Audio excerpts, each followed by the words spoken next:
você pudesse colocar sobre os pés, Ezequiel 33, 21, Pai. Este momento é o momento agora, depois dos nossos corações já estarem alegres, ó Pai, pelos louvores. A Tua palavra diz que o Senhor habita no meio dos louvores. Nós cremos, ó Pai, que o Senhor recebe culto, adoração, toda adoração que diz respeito ao culto, meu Pai, que é feito de coração, o Senhor recebe. Agora é o momento de nós ouvirmos a Tua palavra. Ó Deus, usa-me conforme a Tua vontade, um trecho do livro do profeta Ezequiel, capítulo 33, para que a igreja continue sendo edificada em nome de Jesus. Amém. Graças a Deus. 21 em diante. No ano do 10º do nosso exílio, aos 5 dias do 10º mês, veio a mim um que tinha escapado de Jerusalém, dizendo: caiu uma cidade.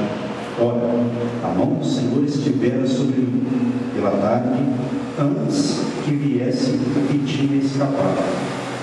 Abrira-se minha boca antes de, pela manhã, vir ter comigo tal homem, e, uma vez aberta, já não fiquei em silêncio.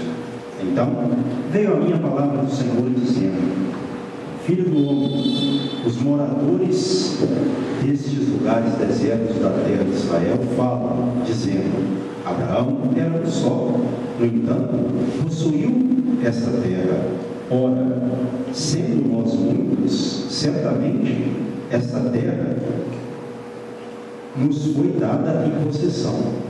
Dize-lhes, portanto, assim diz o Senhor, Deus: comeis a carne com sangue, levantais os olhos para os vossos ídolos e derramais sangue, porventura haveis de possuir a terra?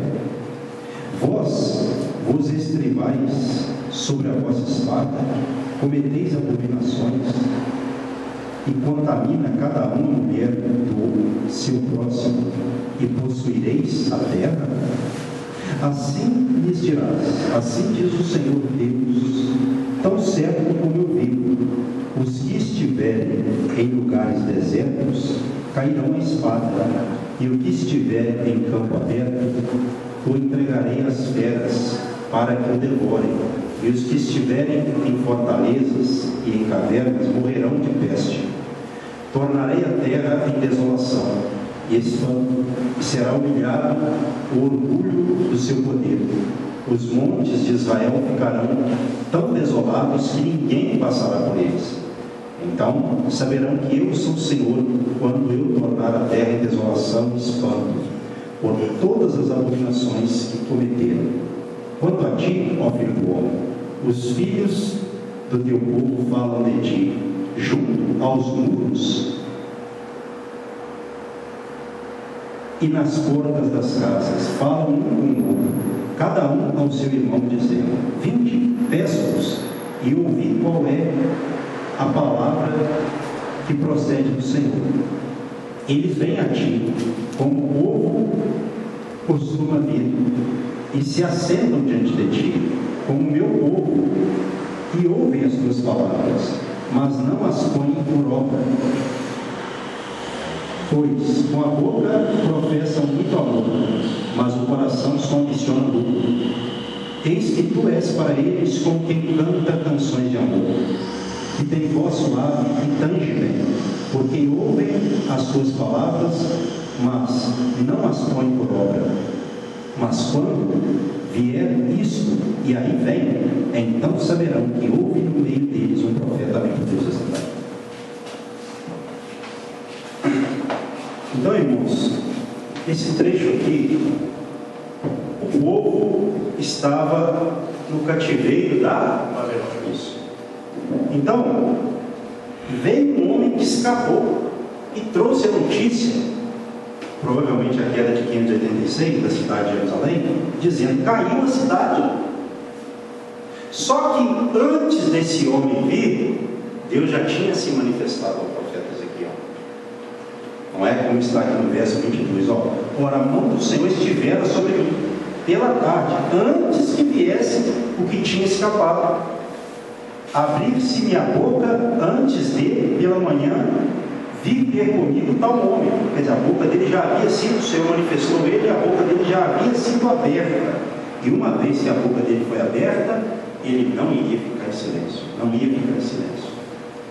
Então, a palavra do Senhor veio ao profeta. E qual era a mensagem do Senhor para o povo? Que os moradores dos lugares desertos, daquelas terras que ficaram, aquele resto de povo que ficou lá naquelas terras, eles estavam dizendo: Abraão era um só, verso 24. No entanto, possuiu esta terra. Ora, sendo nós muitos, certamente esta terra nos foi dada em possessão. Ora, se Abraão era um só e possuiu esta terra, nós somos muitos, é claro que nós vamos possuir. Ou seja, um pensamento de acordo com a força do homem, o braço, do número. E Deus nunca trabalhou com número. Não é, irmão? Deus nunca trabalhou com número. Com quantidade, ou só não, qualidade, né? Pelo contrário, ele fala na lei que se o povo obedecesse, o povo poderia estar em menor número, iria vencer o inimigo. Um israelita ia colocar muitos homens inimigos para correr. Então, quer dizer, não era questão numérica, mas ainda assim a cidade havia caído, um resto de pessoas ficou lá, e esse povo estava com um pensamento ainda assim errado. Deus permitiu a destruição de Jerusalém, a devastação daquelas terras. Ficou um povo lá, um pequeno povo, um grupo lá, pessoas ficaram lá, e essas pessoas ainda estavam com uma motivação errada, mesmo diante de toda a destruição.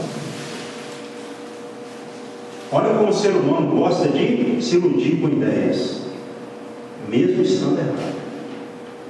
Às vezes Deus age como agiu de forma forte. A destruição de Jerusalém é um dos maiores fatos da Bíblia Sagrada.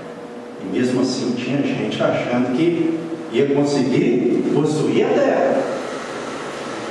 E qual foi o problema deles terem saído da terra? Que levou eles a sair? A desobediência. A questão não era número, a questão não era obedecer a Deus, e esse grupo ainda estava com esse pensamento errado. Isso mostra para nós o quê? Que se uma coisa está errada, não adianta persistir no erro. Não é? Se eu estou fazendo algo errado para Deus, eu estou pensando que eu vou ganhar com a minha força, besteira minha, eu estou perdendo tempo. O mal virá sobre mim de forma pior ainda. Não é? Deus não trabalha com a força humana. Deus trabalha com a força do Espírito Santo. Pastor, mas aí então quer dizer que a gente não tem que se dedicar? Não, a gente tem que se dedicar e esforçar. Mas só a sua força, a sua dedicação não vai resolver. Tem que ser o esforço do homem, mas com o poder do Espírito Santo sobre ele. Nós temos que ter isso em mente. Aí olha só a mensagem de Deus para essas pessoas. Verso 25, ó. Diz-lhes, portanto, assim diz o Senhor Deus: comeis a carne com sangue. Isso podia ser feito? Não. Comer carne com sangue era proibido em Israel. Eles estavam violando, transgredindo, não é? Um preceito da lei. Exatamente. Comeis a carne com sangue. Levantai os olhos para os vossos ídolos. O que estava havendo lá também? Muita idolatria, né? Idolatria. Com todos esses pecados, eles estavam iludidos. Derramai sangue, porventura, a vez de possuir a terra, vocês estão pecando, vocês estão violando o mandamento de comer a carne com sangue, vocês estão idolatrando, vocês estão matando, e vocês ainda acham que vão possuir a terra. Olha só a palavra de Deus. Vocês estão em pecado e ainda assim acham que vão obter vitória. Estão certos, né?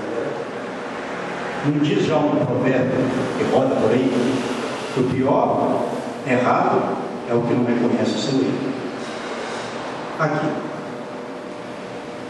Então, se eu estou em desobediência a Deus, o que eu tenho que fazer?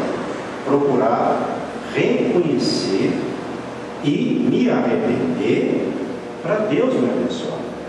Não é persistir no erro achando que Deus vai me abençoar. Esse é um engano que nós não podemos deixar entrar em nossos corações, entrar na nossa mente. Verso 26, ó. Vós vos estribais sobre a vossa espada. O que é isso? Eles estavam confiando muito em sua força, em suas ferramentas de batalha, em suas espadas, em seus escudos. Exatamente. Eles estavam confiando nas armas, na espada. Não é?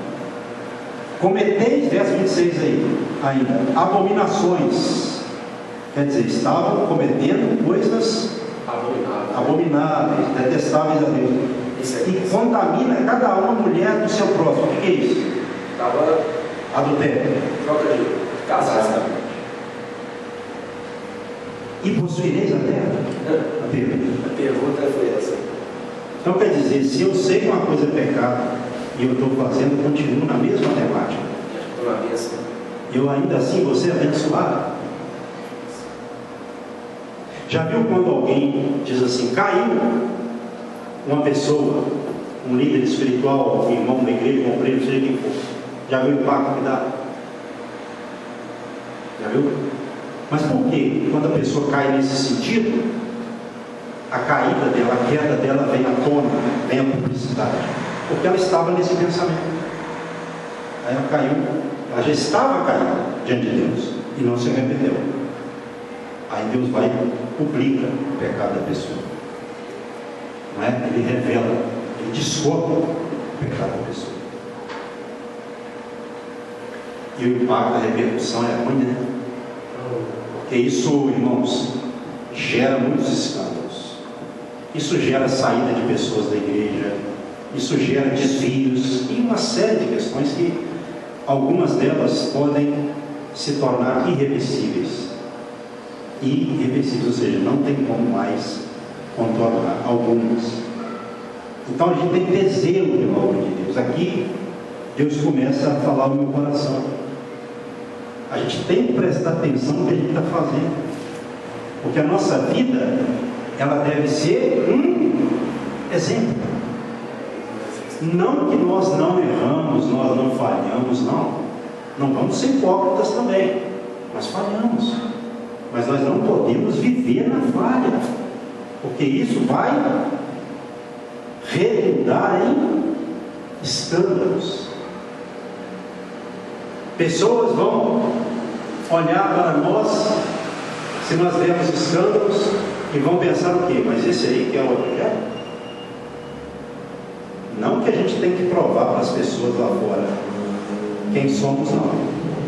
Porém, o testemunho, a Bíblia fala que nós temos que dar. Essa é a questão. Não é que a gente serve a Deus para as pessoas verem. Não. É para Deus ver. Mas isso tem que refletir na sociedade. Porque um dos desejos de Deus é o quê? Que as pessoas vejam a luz que há em ti, em mim, em nós. Por isso que ele pede para que a gente possa ser luz para o mundo. Luz para o mundo. E não trevas. Porque através da sua vida, da nossa vida, que Deus vai ser glorificado.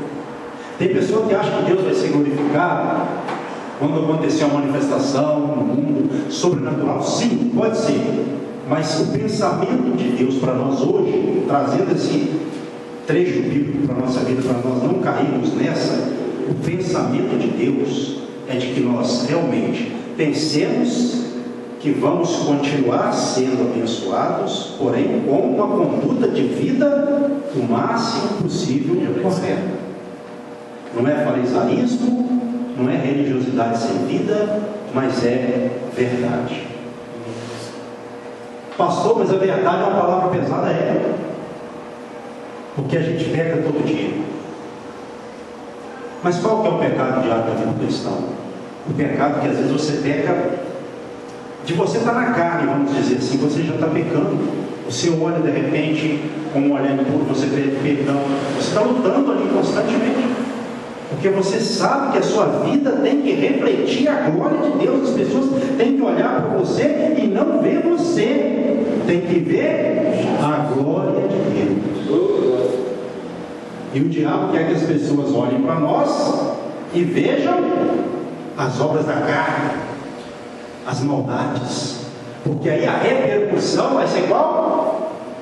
Compara a vontade de Deus. Vai ser olha só, eu estava até pensando em ir para a igreja, fulano estava quase me convencendo, mas olha só o que ele fez, ela fez.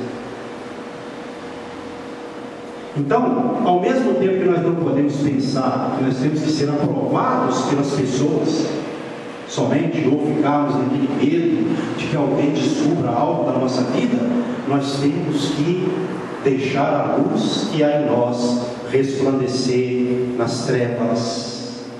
Nós estamos caminhando para um final de tempo. O mundo está pregando o fim dos tempos. A gente está vendo tudo que a Bíblia fala que iria acontecer, que aconteceria antes da vinda de Cristo. As manifestações estão aí. E aí a gente está nessa, a gente às vezes fica comprimido, porque a gente também é tentado a pecar. A gente não está vendo essas coisas e de repente a gente vê algo, é só Deus para ter misericórdia, para a gente não entrar também no meio daqueles que estão pecando e acham que vão ser abençoados. Aí nós temos o Espírito Santo pela misericórdia e vontade de Deus, a gente refreia a nossa vida, o Espírito Santo age na nossa vida e fala: meu servo, através do Senhor, né? Deus falando pelo Espírito Santo, o Espírito Santo é Deus, meu servo, refreie a sua língua, refreie o seu pensamento, não faça isso, porque o que está prometido para você é muito maior, suporta, aguenta, não entra no meio, porque eu tenho melhor para você vai ser abençoado, mas não entra nessa não fica pensando como eles que já se foram, que você vai ser abençoado, não entra no meio da manada não. É isso que a gente tem que ter no coração. No versículo 27, se você puder: assim lhes dirás, assim diz o Senhor Deus, tão certo como eu vivo, os que estiverem em lugares desertos cairão a espada, e o que estiver em campo aberto entregarei as feras para que o devorem, o que estiver em campo aberto, né? E os que estiverem em fortalezas e cavernas morrerão de peste, de doença. Tornarei, verso 28, a terra em deserto, árido, deserto, desolação e espanto, e será humilhado o orgulho do seu poder. Os montes de Israel ficarão tão desolados que ninguém passará por eles. Então saberão que eu sou o Senhor, quando eu tornar a terra em desolação e espanto por todas as abominações que cometeram. Então qual que era a mensagem de Deus? Eu vou fazer essa terra ficar toda destruída. Quem está achando que vai possuir essa terra, está vindo mais destruição. E Deus ia fazer o quê? Tornar a terra em desolação, destruição, deserta. Ele faria com que aqueles que estivessem nos lugares desertos, ele faria com que eles caíssem, eles cairiam a espada. Os que tivessem em campo aberto, ele entregaria as feras, os animais selvagens, né? Para que os animais devorassem. E os que estivessem nas fortalezas, em cavernas, nós estamos protegidos. O que ia acontecer com eles? Morreriam de peste. Então, irmãos, não adianta a pessoa pensar: Deus vai nos abençoar. Adianta. Deus deu uma mensagem: ó, para esses que acham que vão ser abençoados, prega isso aí, Ezequiel. Fala para eles. Em outras palavras, onde eles estiverem, o meu mal vai pegá-los. Haverá uma destruição, uma derrocada total. Porque em meio a tudo que Deus fez, eles estavam achando que, escapariam, Então Deus ia aumentar mais a dosagem do mal. Mas aí a pessoa pensa assim: pastor, mas com a gente hoje é do mesmo jeito? Será? Isso, será que não era só o jeito da lei, na época dos profetas? Nesse sentido, nós sabemos que é do mesmo jeito, porque senão Deus seria injusto, não é? Então, na natureza dele não muda, muda os tempos, mas a mente de Deus é a mesma e outra, a mente do mortal é a mesma também. O mortal sempre tem tendência a pecar, desobedecer a Deus e achar que está certo. Aí, olha só o versículo de número 30. Quanto a ti, ó filho do homem Ezequiel, falando do profeta Ezequiel, os filhos do teu povo falam de ti junto aos muros e nas portas das casas, falam um com o outro, cada um a seu irmão, dizendo: vinde, peço-vos, e ouve a palavra que procede do Senhor. Eles vêm a ti, verso 31, como o povo costuma vir, e se assentam diante de ti como o meu povo, e ouvem as tuas palavras, mas não as põem por obra, pois com a boca professam muito amor, mas o coração só ambiciona lucro. Olha só, irmãos, que mensagem. Eles até vêm para ouvir, mas eles ouviam de que maneira? Ouviam, mas não praticavam. O que Jesus fala lá na frente? Da pessoa que ouve a sua mensagem e não a põe em prática. Essa pessoa será comparada ao homem e será destruída. Quando a força do vento, a força da água, essa força da natureza bater contra a vida da pessoa, que no caso ali são os problemas espirituais, os levantes das trevas e tudo mais, essa pessoa vai suportar? Por quê? Porque essa pessoa, ela até chega para ouvir, mas não põe por obra, não pratica. Então nós observamos aqui que nesse sentido Deus não muda. O que o profeta recebeu como mensagem de Deus aqui, Jesus disse lá na frente: ouvir somente não é suficiente. A pessoa tem que ouvir e pôr por obras, para que Deus abençoe. Porque ouvir é uma parte, pôr por obras é a outra. Então, se eu só colocar por obras, ouvir de qualquer maneira e fazer de qualquer maneira, só fazer a obra vai dar certo. Se eu só ouvir também e não praticar, vai dar certo? Não vai. O abençoado é o que ouve e pratica. Esse vai resistir quando a força da natureza, que no caso são os problemas, simboliza ali, né? As forças do mal baterem contra essa pessoa, ela vai ficar de pé, porque a casa dela está edificada sobre a rocha. Ela ouve e pratica. Ouvir e praticar. E olha só como eles viam, eu acho interessante isso aqui, eu fiquei dentro, olha só como o povo tinha um profeta. Olha só o verso 32. Eis que tu és para eles como quem canta canções de amor, quem tem voz suave e tange bem, quer dizer, toca o instrumento, né? Porque ouve as tuas palavras, mas não as põe por obra. Eles queriam o quê? Lucro de forma injusta. De forma injusta. E ouvir, mas não praticar. Então tem pessoa que vai ouvir, mas não vai praticar. Tem. O que não vai adiantar nada.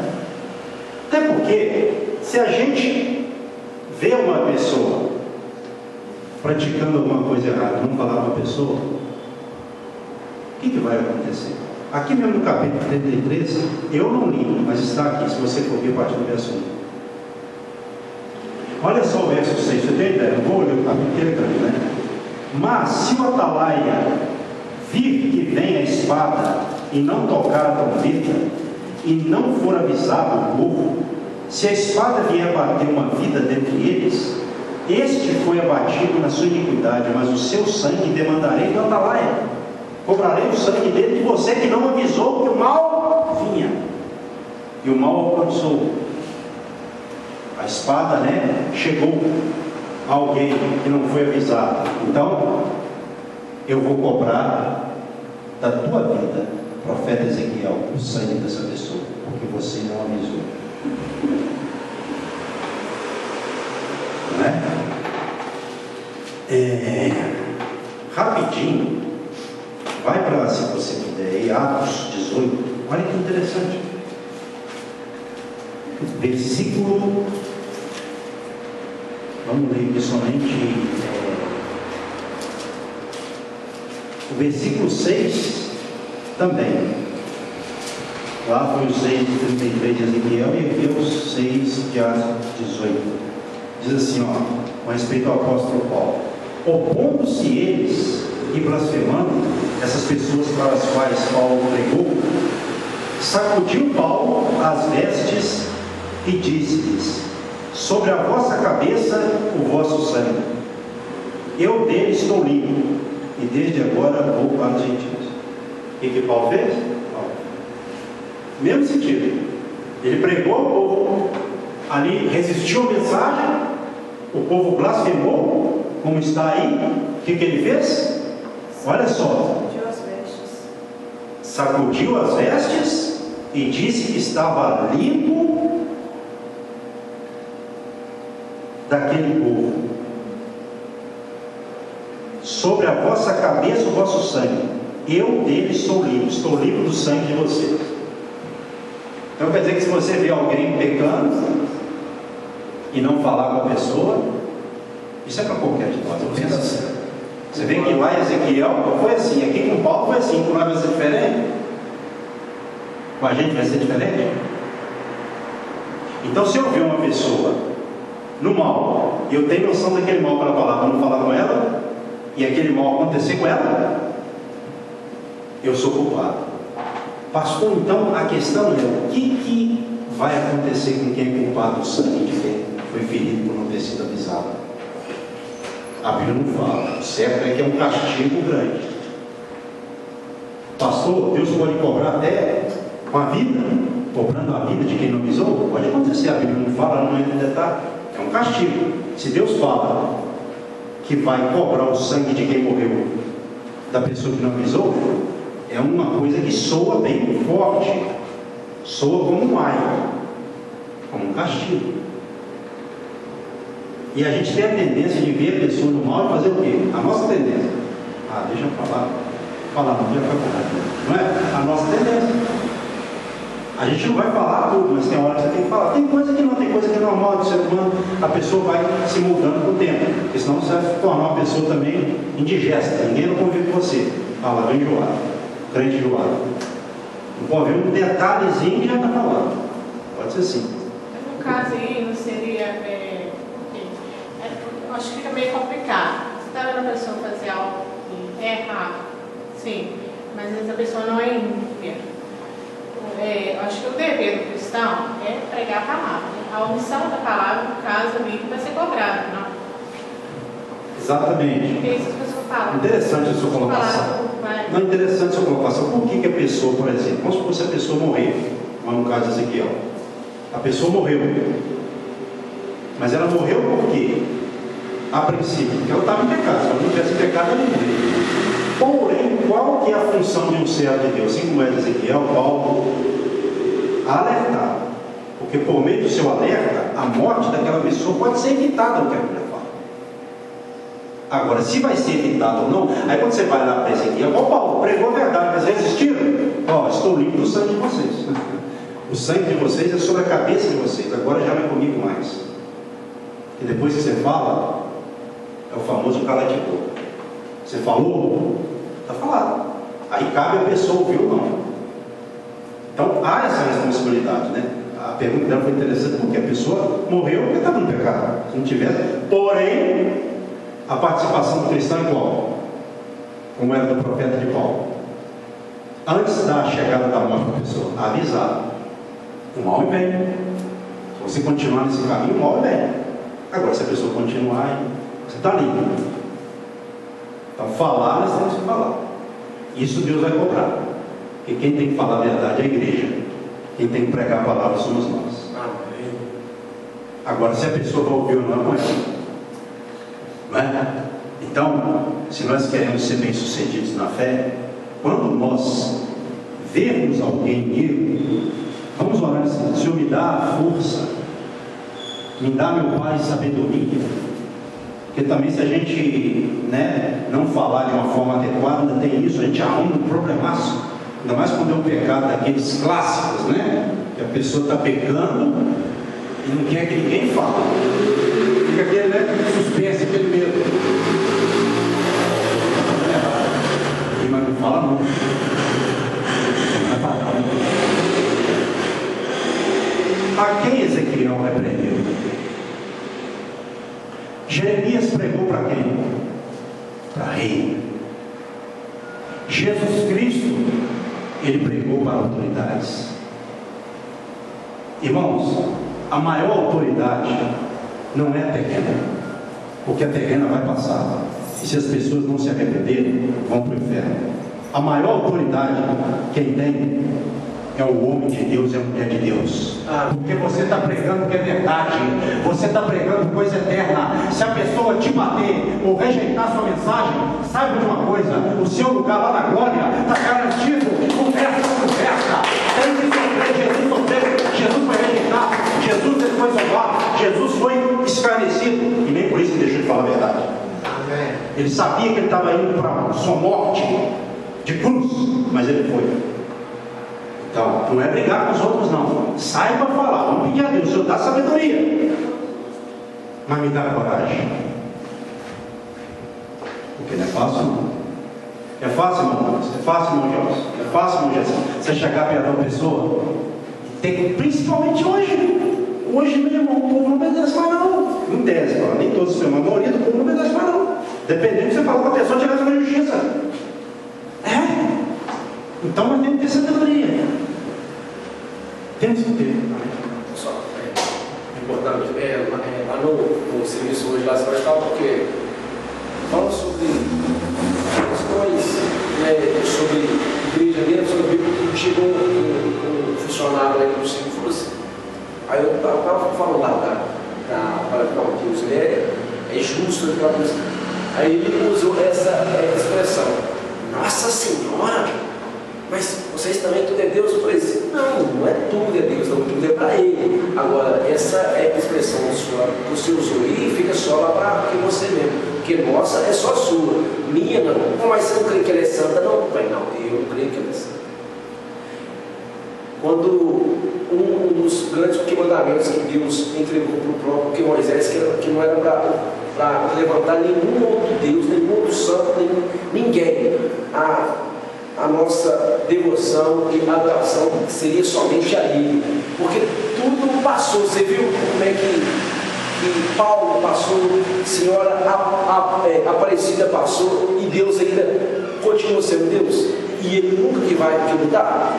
Então eu acho que a nossa principal devoção tem que ser a Ele, até lá na forma de nós expressarmos como as pessoas têm que saber o que nós estamos falando. Eu não estou brigando com você, só estou pondo de encontro com você com a própria palavra de Deus, porque se a palavra de Deus for verdade, todo mundo vai para o céu mesmo. Se for que mentira, vai para o inferno, mas não é. Você vê que a palavra de Deus vem de gerações em gerações, passaram livros, muitos historiadores, mas a palavra de Deus ela permanece até os dias de hoje. Passou o céu, passou a terra, passou muita raça lá de pessoas aqui na face da terra, e a palavra continua sendo a palavra.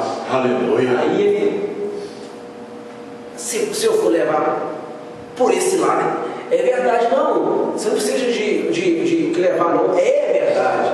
É a verdade. Falou com propriedade. Seja para a direita, para a esquerda, central, ela é a verdade. Então, começa o que meditar nisso.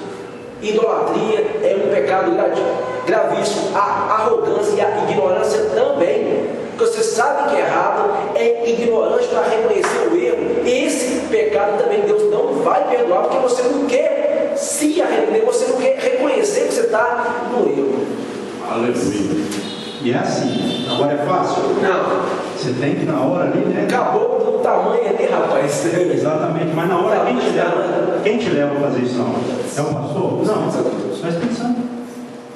Essa aqui não é uma questão do pastor nem da igreja. Eu estou incentivando vocês a brigar. Eu estou incentivando vocês a defender o Evangelho, é verdade. Porque pelo Evangelho, quem defende ele, será defendido por ele. Quem professa Cristo aqui na terra, será confessado também lá na rua. E essa confissão se fala também de uma confissão constante. Vocês acham que a pessoa vai ser salva, que vive escondendo, quando não tem ninguém perto dela da igreja, ela corre, esconde, para não se manifestar como crente? Vocês acham que essa pessoa vai ser salva, que se envergonha do Evangelho? Então não podemos vigiar, aliás, deixar de vigiar caindo nessa. Tem que sustentar a fé quando sempre for necessário. Mas, verso último aí, 33. Mas quando vier isso, e aí vem, quer dizer, isso vai chegar. Então saberão que houve no meio deles um profeta. Pode fechar sua Bíblia. Irmãos, você pode até passar, mas se você pregar a verdade, jamais vai passar. Olha o que Deus fala com ele. Isso tudo está chegando por aí. E aí eles saberão que houve no meio deles um profeta. Quando você está falando que Deus mandou, as pessoas podem até zombar de você. A princípio, você pode até chorar, você pode até perder. Uma coisa até muito ruim a princípio, momentaneamente pode acontecer com você. Mas quando chegar o dia da profecia se cumprir, eles vão lembrar de você. Teve alguém por aqui. Mas sempre do mesmo jeito que um fofoqueiro sempre, um mexeriqueiro, um servo do diabo, tem aquele também que fala, olha, quem faz isso é Deus. Fulano teve aqui. Você lembra o que ele falou? Aí, vamos colocar sobre os pés. Não é? É isso. Então, não brigue com as pessoas, tá? Não é brigar. Não vai caçar problema lá no seu trabalho por qualquer coisa, porque senão você vai ser despedido. Não é isso. Mas peça a Deus sabedoria. Chama a pessoa no canto, na roda, sabe? Não precisa chegar na frente de todo mundo. O irmão Gelson falou que o caso dele é assim, não dá para ele chamar para reserva. O público dele é muito assim, né? Ele fez também, eu creio que com segurança. Deus deu sabedoria ali. Mas assim, você pode chamar a pessoa no particular também, se for possível, e falar a verdade. Faça assim com as mãos que conhecem do Pai. A todos eu abençoo, presentes e ausentes, com teu amor, com a graça do Filho, com a suave e doce consolação do Espírito Santo. Continue encorajando, meu Pai, fortalecendo a cada um, para que cada um encorajado, animado pelo Senhor, finalize a semana, meu Pai, e comece a semana prática amanhã, com encorajamento e no ânimo do Espírito Santo. Senhor, olha os abençoe em nome de Jesus, amém. E que as palmas louve a Deus, amém. Vamos dar embora, vamos dar toda a palma de Cristo para o seu irmão que está do seu lado para terminar. Amém.